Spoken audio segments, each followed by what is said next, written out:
Hi, it's Wendy Capewell, your relationship specialist.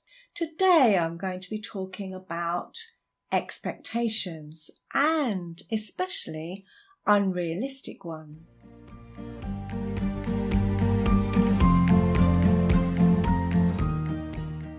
We all tend to have expectations. There are things that we think that are going to happen or we want to happen. We look forward to them and maybe in our minds we've got it all planned out. Maybe we've got a day planned out and we really are looking forward to it. We get up in the morning and we have this idea that the sun's going to shine and it's going to be an amazing day and whoever we're with is going to be in a good mood and it's going to be fun.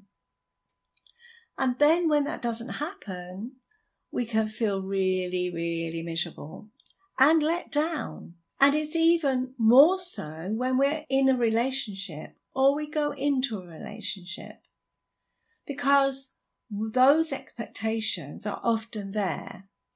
We have expectations about what the person's going to be like. We have expectations about how the relationship's going to work. And all of that is planned in our heads. And when it doesn't work out that way, we can feel quite deflated. That person isn't necessarily going to be or behave in the way that we have it in our heads. Because we see the world from our own perspective, they also see their world from their own perspective. And the two don't always meet. So just make sure that your expectations of the other person are really realistic and that you're not putting it all on them, because the chances are they're not going to be able to live up to your expectations or even want to. Let's put it like this. No one person can meet all of our needs. And in this modern world, our needs are far more sophisticated than in previous generations. Several generations ago, only basic needs were generally sought. A roof over our head, enough food in our stomach, a regular job, and a partner who could provide those and look after us. So, for example, when a woman was looking for a husband, she would look for somebody who was hardworking, had a reasonable job, was trustworthy, who could provide enough money to put food on the table, and hopefully, in general terms, was kind to her and didn't cheat. He was looking for someone who would be a good homemaker and would look after him. But in this modern age, we want far more. We want an equal partner. We want a soulmate. We look for a financial wizard, someone who can sort out all those financial problems and be able to provide and bring money into the house, whether it's male or female. We look for a good lover. And by that, we have such huge expectations, especially now with so much on TV and in the media, let alone the porn sites. We want someone to share our leisure activities with. We also want a problem solver, so that when something goes wrong, we want somebody else to help us solve it, and someone to share those problems with. We're looking for a good cook, a great DIY expert, an emotional rock, and a best friend. That's a really tall order for any one person to be able to achieve, and completely unrealistic. But if that's what you're expecting and your partner doesn't meet those expectations, you're going to feel really disgruntled and miserable with your partner and in your relationship. So let's have a look at kind of daily expectations. So imagine that you're married. You've had a really busy day at work, you're feeling really stressed and tired, and all you want to do is have a nice meal and relax in front of the TV, or maybe read a book. So in your mind, you have all that planned out. Instead, you arrive home to find your partner has decided to start decorating. Now, you've talked about it, but not exactly when you were going to start. You look around and you find all the furniture is piled in the middle of the room. There's nowhere to sit. So bang goes your relaxation for a start. So you go to the fridge and find there's nothing there. Your partner hasn't prepared any food.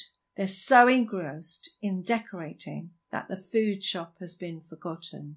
Your partner wanted to surprise you with the fact that they'd started the decorating. But in your head, you'd got this evening planned, and it really doesn't match up to the one you had. Your expectations of a lovely meal and a quiet evening are blown completely out of the water. And this could so easily end up in a row, especially as you're both tired now because your partner has tired from decorating. You can see how it can all go wrong, can't you?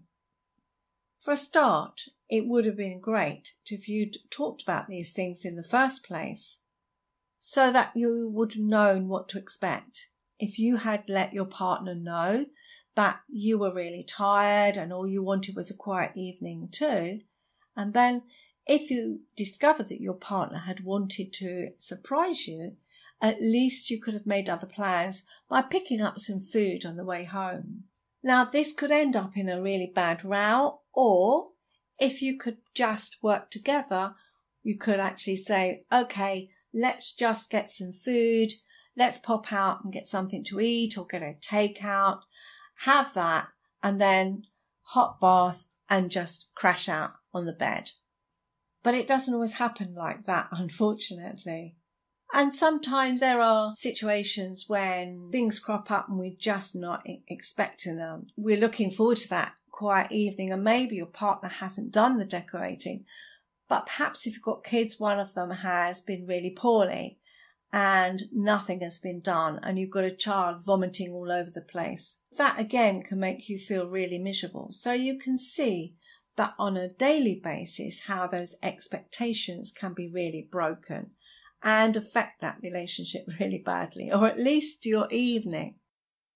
But if those things are bigger and you are expecting your partner to be the person who resolved all the problems, the person who's going to be your soulmate, the person who is going to be the one who fixes everything, and they don't measure up, you can see how it can really cause a great deal of problems in your relationship.